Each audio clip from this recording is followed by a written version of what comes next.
അയോധ്യയിലെ രാമജന്മഭൂമി കേസിൽ വിധി പറഞ്ഞ ബെഞ്ചിൽ ചീഫ് ജസ്റ്റിസ് ആയിരുന്നല്ലോ നമ്മുടെ ചന്ദ്രചൂഡിനോട് അതുകൊണ്ട് തന്നെ ഇവിടുത്തെ ഇടതുപക്ഷക്കാർക്കും പൊളിറ്റിക്കൽ ഇസ്ലാമിനും ഒക്കെ കടുത്ത ദേഷ്യമാണ്. വിദേശ മാധ്യമങ്ങൾക്കും ദേഷ്യമാണ്. കാരണം ഇന്ത്യ ഹിന്ദു എന്നൊക്കെ പറഞ്ഞാൽ അസ്വസ്ഥത ഉണ്ടാകുന്ന വിദേശ മാധ്യമങ്ങൾക്കും ചന്ദ്രചൂഡിനെ കണ്ടുകൂടാ. ചന്ദ്രചൂഡിനെ എങ്ങനെയൊക്കെ വിവാദത്തിലാക്കുക എന്നുള്ളത് അവർ അശ്രാന്ത പരിശ്രമം നടത്തിയിട്ടുണ്ട്. ഇപ്പോൾ നമുക്കറിയാം UK-യിലെ ബ്രിട്ടനിലെ ടെലിവിഷനായ BBC-യുടെ ഇന്ത്യ വിരുദ്ധ നിലപാടുകൾ കുപ്രസിദ്ധമാണ്.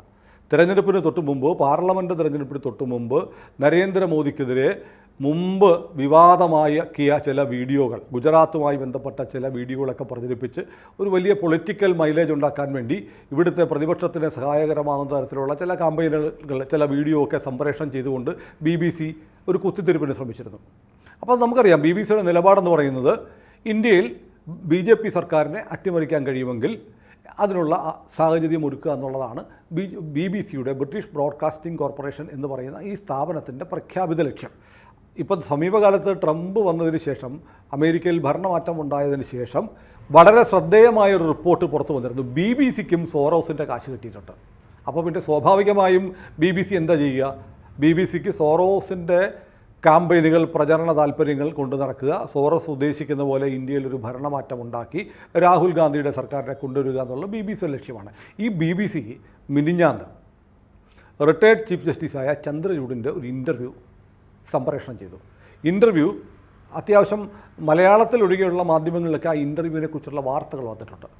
ആ വാർത്തകൾ മലയാളത്തിൽ വരില്ല. മലയാളത്തിൽ വരാത്തതുകൊണ്ട് ABC-യുടെ പ്രേക്ഷകർ ആ ഇൻ്റർവ്യൂവിലൂടെ ചന്ദ്രചൂഡിനോട് BBC ചോദിച്ചതെന്താണ്, അതിന് ചന്ദ്രചൂഡ് എന്ന് പറയുന്ന ഇന്ത്യയുടെ കഴിഞ്ഞ ടൈമിലെ മുഖ്യ ന്യായാധിപൻ, ചീഫ് ജസ്റ്റിസ് ഓഫ് ഇന്ത്യ എന്തു മറുപടി കൊടുത്തു എന്നാണ് ഞാൻ പറയാൻ പോകുന്നത്. അത് നമ്മുടെ പ്രേക്ഷകർ അറിയേണ്ടവരാണ്. കാരണം നമ്മൾ ദേശീയതയെക്കുറിച്ച് സംസാരിക്കുന്ന ഒരു ചാനലാണല്ലോ ABC.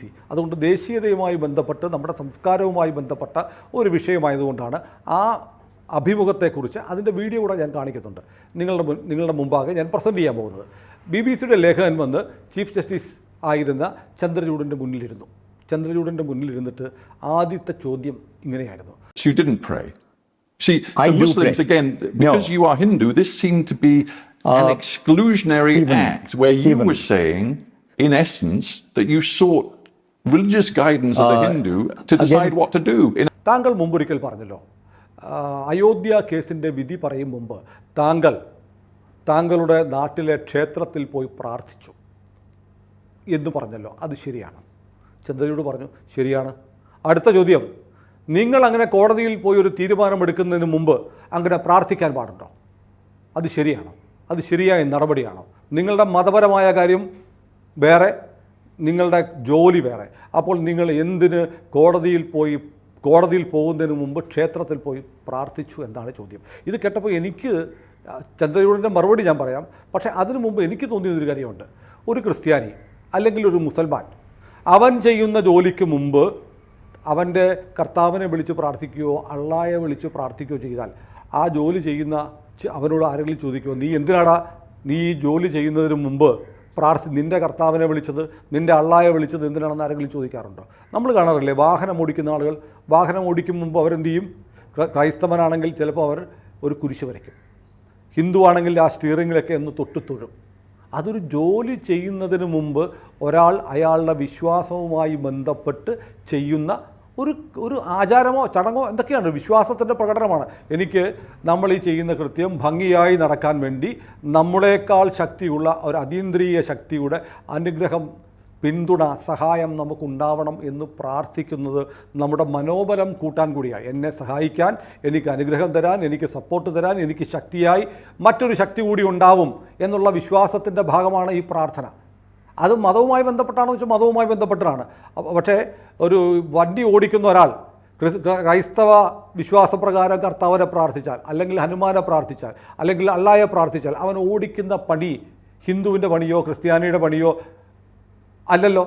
അത് അയാൾ ചെയ്യുന്ന ഡ്രൈവിംഗ് എന്ന ജോലിയാണ്. അതുപോലെയല്ലേ നമ്മുടെ ഒരു ന്യായാധിപൻ, അദ്ദേഹത്തിൻ്റെ തൊഴിൽ ന്യായാധിപനായി പ്രവർത്തിക്കലാണ്. ആ ജോലി പ്രത്യേകിച്ച് വിവാദമുണ്ടാകുന്ന ഒരു കേസായിരിക്കെ, രാജ്യം ഒരുപക്ഷെ തീപിടിക്കാൻ സാധ്യതയുള്ള ഒരു കേസായിരിക്കെ നൂറ്റാണ്ടുകളായുള്ള ഒരു തർക്ക വിഷയത്തിൽ വിധി പറയാനിരിക്കെ അത് എല്ലാം മംഗളമായി നടക്കണമേ എന്ന് പോയി ഒരു ക്ഷേത്രത്തിൽ അദ്ദേഹം വിശ്വസിക്കുന്ന അദ്ദേഹത്തിൻ്റെ ഗ്രാമക്ഷേത്രത്തിലോ കുടുംബക്ഷേത്രത്തിലോ പോയി പ്രാർത്ഥിച്ചാൽ അത് എന്ത് തെറ്റാണ് അതിലുള്ളത്? ഇത് ഒരു സ്വാഭാവികമായ ചോദ്യമാണ്. പക്ഷേ ഇതൊരു വർഗീയപരമായ പ്രവൃത്തി ചന്ദ്രചൂഡ് ചെയ്തു എന്ന തരത്തിലാണ് BBC-യുടെ ലേഖകൻ ചന്ദ്രചൂഡിനോട് ചോദിച്ചത്. ചന്ദ്രചൂഡ് അപ്പോൾ അതിന് പറഞ്ഞ മറുപടി ഞാനതിന് പറയാം. I make no bones of the fact that I'm a man of faith. Our constitution does not require you to be an atheist to be an independent judge, and I value my faith. Chandrachud പറഞ്ഞു, ഇന്ത്യയിൽ ജഡ്ജിയായി ഒരാൾക്ക് പ്രവർത്തിക്കണമെങ്കിൽ അയാൾ നിരീശ്വരവാദിയായിരിക്കണമെന്ന് ഭരണഘടന പറയുന്നില്ല. കാരണം judge പറയുന്ന വിധികൾ സ്വതന്ത്രമായിരിക്കണമെന്ന് മാത്രമേ ഉള്ളൂ. ഞാൻ ഒരു ഹിന്ദുവാണ്, ഞാനൊരു വിശ്വാസിയാണ്, ഹിന്ദുമത വിശ്വാസിയാണ്. എൻ്റെ വിശ്വാസത്തിനെ ഞാൻ വില വെക്കുന്നു. അതുകൊണ്ട് എൻ്റെ ജോലി എനിക്ക് തൃപ്തികരമായ രീതിയിൽ നടത്തി കിട്ടാൻ വേണ്ടി ഞാൻ അത് ചെയ്യും മുമ്പ് എൻ്റെ ദേവതയോട് പ്രാർത്ഥിക്കുന്നു. അതെൻ്റെ വിശ്വാസമാണ്. But what my faith teaches me is the universality of religion, and irrespective of who comes to my court, and I dare say that applies to other judges in the Supreme Court as well, irrespective of who comes to you as a litigant, you dispense equal and even-handed justice. British broadcasting കോർപ്പറേഷൻ്റെ ലേഖകൻ ഞെട്ടിപ്പോയ മറുപടിയാകാം.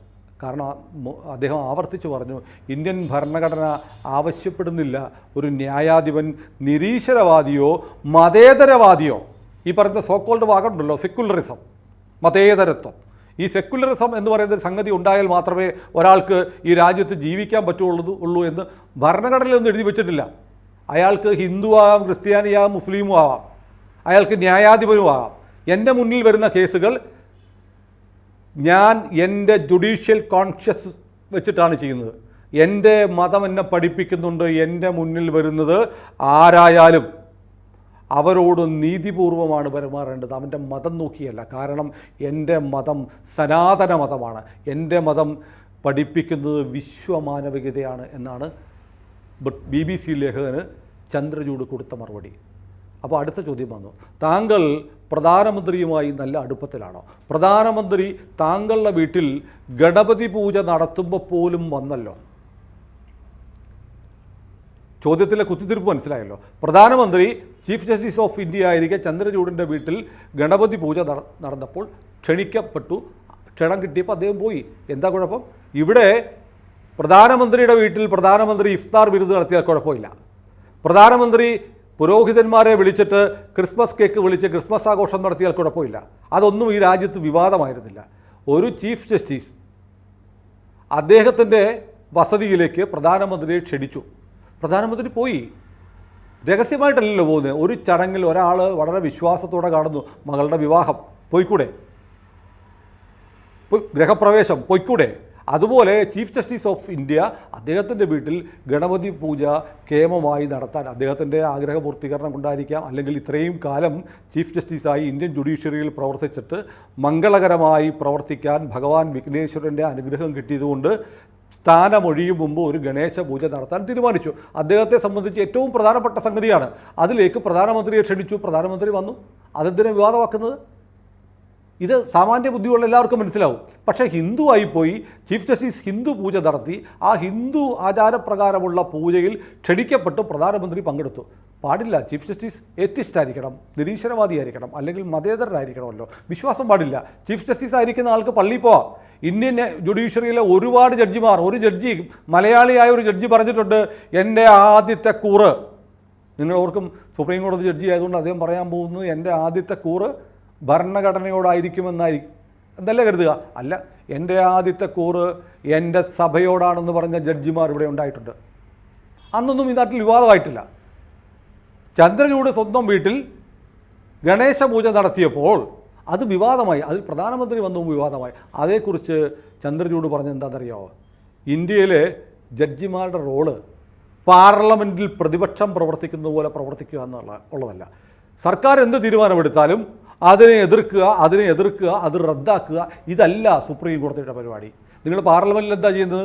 സർക്കാർ നല്ല കാര്യം ചെയ്തു. ഇപ്പോൾ നരേന്ദ്രമോദി പാർലമെൻറ്റിൽ വന്ന് പറയുകയാണ്, ഇപ്പോൾ പകൽ സമയമാണെന്ന് പറഞ്ഞാൽ പ്രതിപക്ഷം രാഹുൽ ഗാന്ധി എണീറ്റ് ബഹളം വെക്കുക. അല്ല, രാത്രിയാണെന്ന് പറയും.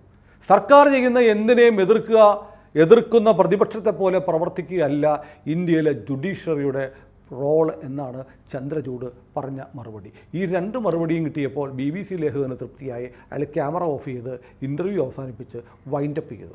നോക്കൂ, ഒരാൾക്ക് ഈ രാജ്യത്ത് ഹിന്ദു ആയിരിക്കാൻ, അയാൾ ചീഫ് ജസ്റ്റിസ് ഓഫ് ഇന്ത്യ ആയാൽ പോലും അയാൾ ഹിന്ദു ആണെന്ന് പറഞ്ഞാൽ ഇഷ്ടപ്പെടാത്ത ആളുകൾ നമ്മുടെ നാട്ടിലുമുണ്ട്, വിദേശത്തുനിന്നും വരും. എന്നിട്ട് നമ്മുടെ സ്വത്വത്തെ ചോദ്യം ചെയ്യും. നീ എന്തിന് ഹിന്ദു ആയിരിക്കുന്നു, നീ എന്തിന് അമ്പലത്തിൽ പോകുന്നു, നീ എന്തിന് ഗണേശ പൂജ ചെയ്യുന്നു, നീ എന്തിന് ഗണേശ പൂജയ്ക്ക് പ്രധാനമന്ത്രിയെ വിളിക്കുന്നു, പ്രധാനമന്ത്രി എന്തിനു വരുന്നു.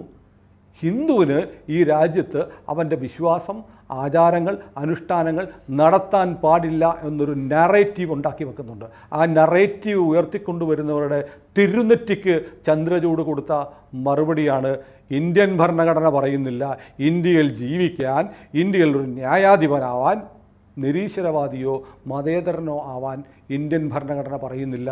ഞാനൊരു വിശ്വാസിയാണ്, ഞാനൊരു ഹിന്ദുവാണ്, എൻ്റെ മതം വിശ്വമാനവികതയാണ് എന്ന് തൻ്റെ ഇടത്തോടെ ചന്ദ്രചൂഡിന് പറയാമെങ്കിൽ, ഹിന്ദു ആയതിൻ്റെ പേരിൽ അപമാനഭാരം പേറുന്ന ആരെങ്കിലും ഉണ്ടെങ്കിൽ നട്ടെല്ല് നിവർത്തി ശിരസുയർത്തി ഉറക്കെ പറയണം, ഞാൻ ഇന്ത്യക്കാരനാണ്, ഹിന്ദുത്വം എന്ന് പറയുന്നത് എൻ്റെ സംസ്കാരമാണ് എന്ന് പറയണമെന്നാണ് ചന്ദ്രചൂഡിൻ്റെ ഈ ഇൻ്റർവ്യൂ നമ്മെ പഠിപ്പിക്കുന്നത്. കൂടുതൽ വാർത്തകളും വിശേഷങ്ങളും നിങ്ങളിലേക്ക് എത്താൻ ABC മലയാളം സബ്സ്ക്രൈബ് ചെയ്യുക, ബെൽ ബട്ടണും അമർത്തുക.